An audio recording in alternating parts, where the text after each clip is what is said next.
The next topic we're going to discuss on Boxing Bros was Shakur Stevenson, his fight against Jeremiah Nakathila. I don't. That's just me attempting again. If I messed up the name, Say it too. I don't. I apologize. All right. So Shakur Stevenson had something to say about his performance, and here's what Shakur had to say. And this is on Twitter, and he put this on IG as well. He said, I apologize to all my fans. I didn't feel good tonight, but I did what I had to do to win. Thank you for all the support. I promise better for further fights to come. That's what Shakur Stevenson had to say. So, Trill, Dollar Bill, what was your reaction to Shakur Stevenson last night? Um, Shakur Stevenson was Shakur Stevenson. I've never been a knockout artist to me, you know. It's like with him and Devin, it's skills, not the punching power. They got that enough pop to keep somebody off of them and keep them from, just running in there and violating them. But these guys, they're not what you call, put you on your seat type of guys. These are technician guys. I wasn't mad. I know what I'm getting when I watch a Shakur Stevenson. I know what I'm getting. He's still young. And he's not even to his 20th fight yet.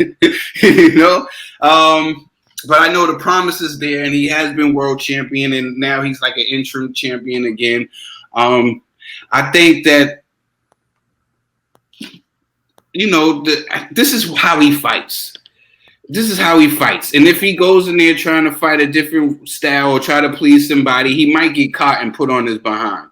I don't think there's so much. He was so worried about getting hit. He must have felt something last night. He must have felt something when that kid hit him because he was so concerned of being defensively minded that he didn't want to get hit. And I'm not mad at him, man, because this is boxing. If you look up boxing in the Webster Dictionary, what does it say? The art of hitting without getting hit. I get it. We get so, you got to be entertaining, what the dude Timmy was saying last night. But at the end of the day, he's boxing. He's boxing. He's doing what the sport is called, and this is what he's doing. He's boxing. He's hitting without being hit. And I get it. So it's not going to be entertaining to everybody, but I like it. I see some things in there. I'm like, ooh, I wish I can do that. Like, I want to go in there Saturday and see if I can spin around and throw something off the jab and work and stuff and do it. Like, I love watching the technicians be technical. So, it's just what you're looking for when you watch this sport of boxing. But I'm not mad at him, man. Styles make fights, and this guy wasn't really giving up nothing. I'm not mad at the kid, man. He's still young, still got more time to go, and he's boxing. He's hitting without getting hit. All right, G. Yeah, I gotta humbly disagree with Trill on this one, and I know I may sound like a hypocrite, because I've come to the defense of Devin Haney. I think just recently, about his last performance, but I think this one was a little different. And the reason why is because the Jeremiah kid, to me anyways, he was fooled. Like, and Shakur didn't, like, he barely, he didn't go for it at all. It was like he played the safe route of, I'm just going to hit, counter, move out the way, defense, move out the way. And it's just like, yo, you can take this guy out, bro. Like, and so to me, when Timothy Bradley and Andre Ward was talking about how they were actually bored of the fight, I shared the same thing last night. I was like, yo, I'm getting bored watching the same exact round after round after round after round, And then I'll read Ludabella's tweet that he sent out. He said, just watch Nate Diaz, which makes watching Shakur not take a freaking risk infuriating. # boxing is the entertainment business, and the kid is too talented not to try to entertain. Nakathila is basic, and this should be over. But to quote Tyson, quote, you need to bring ass to get ass, end quote. And it is what it is. Like, the way that Timothy Bradley and Andre Ward was like you could tell they real supporters of Shakur, yo, the whole time, man. Salute to Boston Bros, Jersey, Brick City, Newark, you know what I mean? But like when he got in that ring, it just seemed like he'd rather play it safe. So I'm actually grateful he actually did apologize on social media, right? Because I think he understood like people expected you to show like, hey, I'm ready for the spotlight now. Let me take this dude out. But he didn't do it. He played it safe, you know. And now I'm gonna say this though. I'm not against, you know, boxers playing it safe because again, Trill is technically right. The art of hitting without getting hit. But at the same time, man, it's like, bro, you in a division with the Lomachenkos, the Teofimo Lopez's, the Ryan Garcias, you know, like, so you're going up against these guys that when they go in the ring, somebody either gets dropped or you're excited about the fight.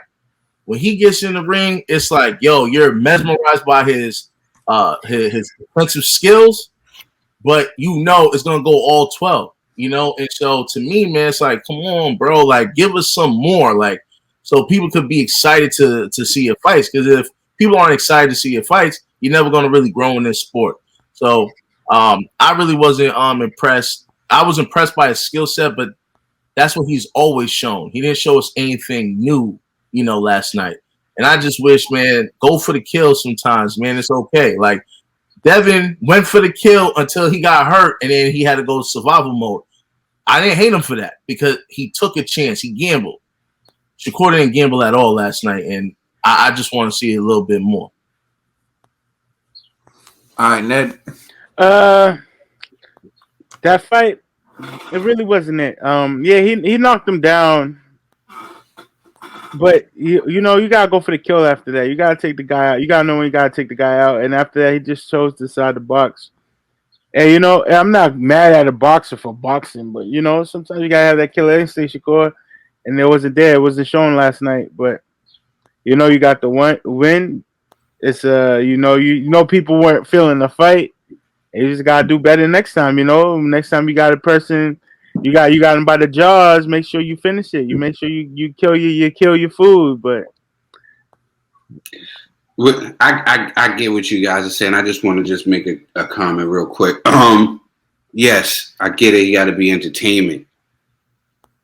We wasn't in that ring with that guy. When he got hit with those right hands, it must have been something because he was trying to go, but when he got hit with something, he changed and went completely, defensive. You know, like we can say, that this guy, we don't know because we wasn't in there getting those punches. We wasn't in there taking those punches. But I just wanted to mention that also because I don't want to discredit the other man that was in there saying that, he was straight fool. Because like everybody was saying is like they say he has a devastating right hand. And you see he did leave Shakur Stevenson with a nice little shiner for his troubles. So it wasn't like I don't know, because just wanted to give the guy Jeremiah some credit also because these guys is in there. We don't know, I didn't get punched by the guy, so I don't know what What I'm saying? Then they say that this dude Jeremiah is like a full-time cop. Like, like he's like a police officer in his country. That's his profession. He does like boxing on the side or something like that. So I don't know. I was taking it as so they're shipping in food. You know what I mean? Like. So just go through the food and then, hopefully you get a bigger fight next time, man. Because I think Shakur, he has all the skills to be a star.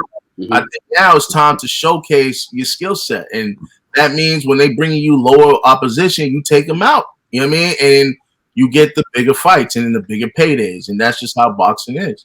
And I just also wanted to give credit also. To let everybody know, Shakur Stevenson is at 130. This is the weight that he moved up to, and there's other fighters in that division that he has more KOs than. So I'm talking about like the Chris Colberts and the Tevin Farmers and other people like that. He has more stoppages than these guys are as well. But these guys has also made good careers as being boxers.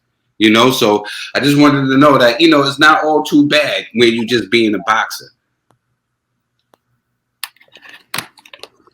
All right, so one of the things I saw was they're showing like this figure with Floyd Mayweather and Shakur Stevenson, and they're saying how like he gets hit less than Floyd.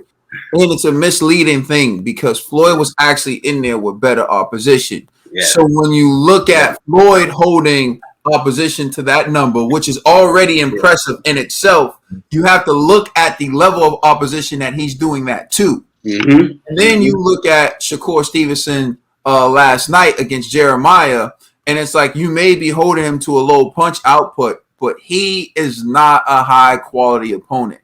G brought up Devin Haney. Devin Haney was in there with a 3-division champion. He was in there with a 3-division champion when he was in there with Jorge Linares. This guy, Jeremiah, is not of that caliber. And even then, Devin Haney took more risk against Linares than Shakur Stevenson took against Jeremiah. And that's what's going to separate the pack. You could win just boxing. You could win. But you got to do that against a better opponent than Jeremiah. Mm-hmm. Like, people don't want to see you outbox Jeremiah. They want to see you outbox Teofimo. People don't want to see you outbox Jeremiah. They want to see you outbox Tank Davis. Outboxing Jeremiah is something we expected you to do from the moment the fight was announced. Like, real talk. So I don't fault fighters for winning off boxing skill. But here's the thing. If they're just trying to have Shakur Stevenson on the roster and have him as a guy, then that's cool. But if you're trying to push him as a superstar, if you're trying to put his name with Ryan Garcia, if you're trying to put his name with Teofimo Lopez, Vasily Lomachenko, and Devin Haney, he has to do something to be memorable. None of those rounds that he had last night were memorable. And that's the thing. If you talk about Devin Haney, Jorge Linares, we got some memorable moments there.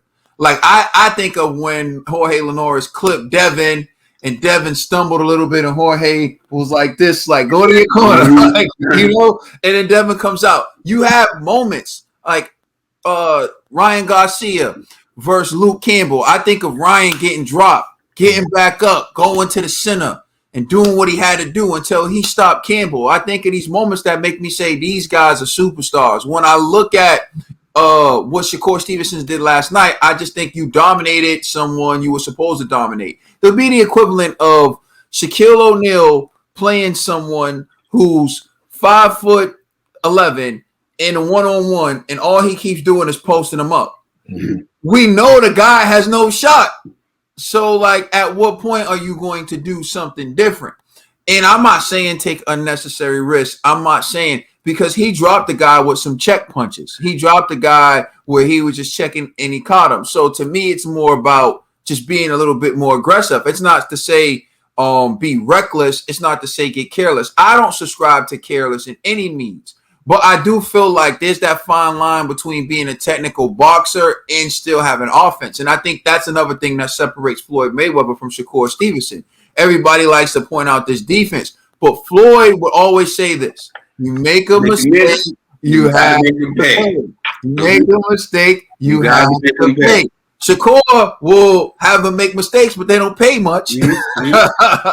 You know? He's waiting for I totally agree. I totally agree with you guys. What I'm saying is, we praised this guy he hasn't changed. This is the same guy who fought the same way at 126 and became world champion. And he's fighting the same exact way that he's fighting at 130 now. Mm-hmm. And now, you know, they're saying now you got to turn it up, but he's only been fighting this type of way. I was never big on Shakur, so it wasn't me. Oh, yeah. No. I'm saying. But what last night, they were talking about the commentators. But yeah, but that's the other thing I look at. That's his manager, former manager, and his network shill saying you need to be more exciting. Yeah. Because I was mad at Timmy at first. I was like, yo, let the fight go on. He was giving Shakur way too many props. Woo! I ain't gonna front. This fight put me to sleep. I said, hold on, what? But you wasn't acting like that. But I felt him though. But before the fight, he was gashing him. Yeah. He was like pointing out every little thing. Like, you saw the way he sidestepped. Like, You see how he drank that water when he went to the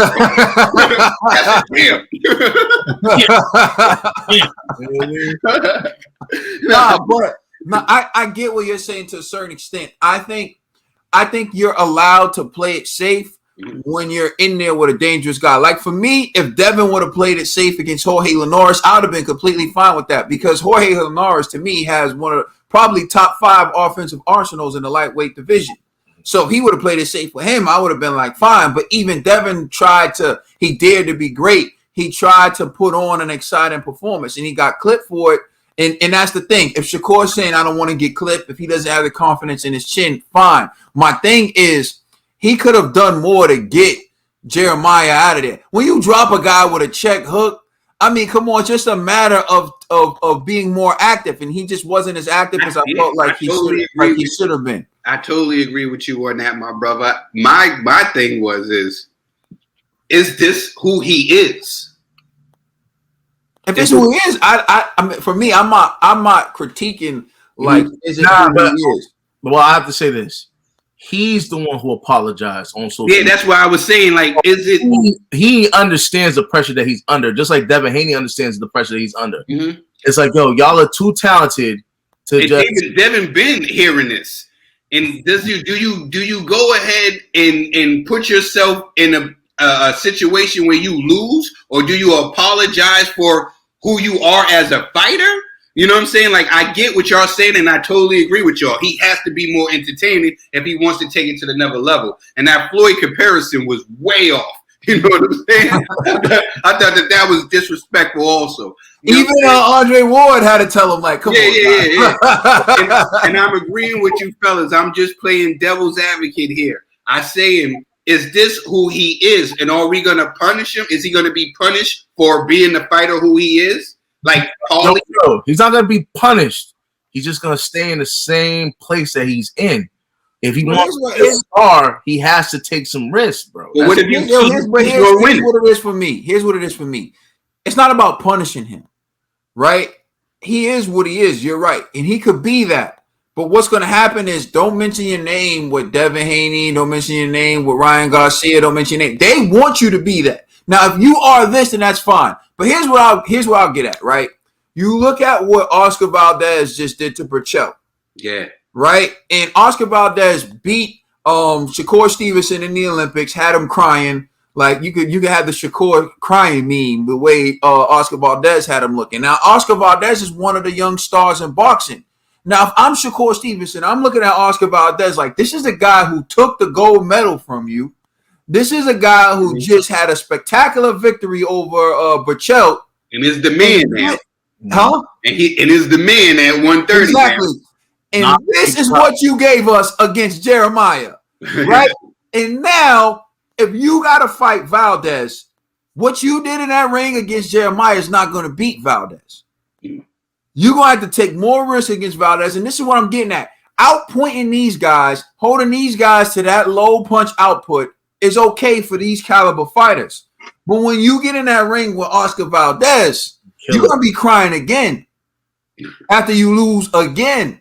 Mm-hmm. Because you still haven't learned, like you said, Trill, maybe that's who he is. Fine. That's who you are. That's what lost you the Olympics. That was enough against Jeremiah. That was enough against. But when you get in there with Oscar Valdez, bro, that ain't going to be enough. That's what I'm saying. No, I agree. So I'm just trying to say, like, don't call these guys out. Don't talk about these guys then. If you want to spend your whole career fighting a bunch of Jeremiahs, then that's what's up. You're going to be the man. They never going to touch you. 4 punches around. They never going to touch you. But Oscar Valdez is going to touch you. He going to touch you a lot. Yeah, Oscar Valdez is my champion at 130. I give it to him. Please let us know how you feel in the comment section and check us out on Instagram and Twitter. And please check out our podcast on all major streaming services. You know who it is. We the Boxing Bros. And I will see you June 20th, Father's Day, for Trill Talk Project. You already.